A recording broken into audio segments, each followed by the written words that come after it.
Ky është vendim i kryetarit Rama, realisht pas çdo diskutimi apo pas çdo vendimi po fillon një lloj diskutimi. Kemi një ndryshim të çmimit të biletës.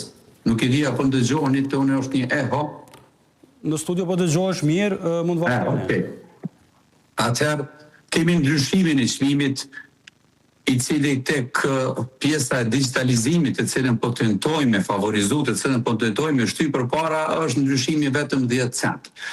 Vendimi për përditësimin e tarifave nuk lidhet me cikle politike që ndëgjova më herët, apo me fushata zgjedhore, apo me rritjen e çmimeve karburantit, të cilat kanë ndodhur më herët. Tash jemi në një fazë ku për nevojat reale të sistemit të modernizimit të trafikut urban, duke analizuar edhe ato analizat tona financiare edhe ato tjerat operative, jemi në vazhdimsi të projektit.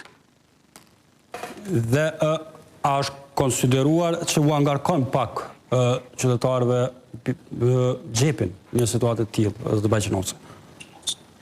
Jemi real sot në vendin tonë edhe çka po ndodh në ekonominë globale, gjithçka po e rëndon. Jeta jonë çdo ditë është duke e varfruar. Mirë po, procesin të cilin i kemi nisë na është një proces i cili fillimisht do e garanton një jetëgjatësi të trafikut urban.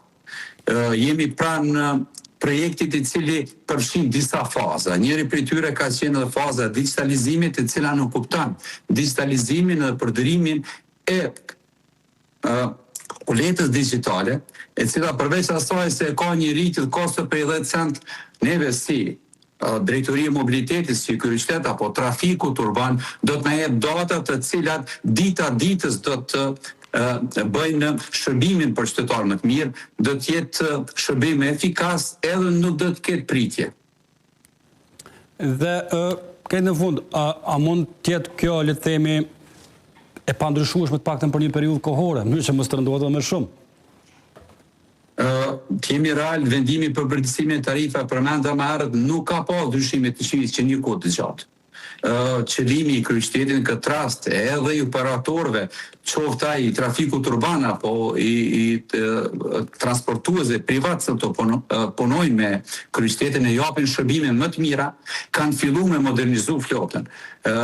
Ndëgjova deklaratën e kryetarit Rama marrët, ai përmendi shumë mirë se kemi kontratat valide edhe me operatorët private, të cilët do e sillen autobus të rinj në kryeqytet.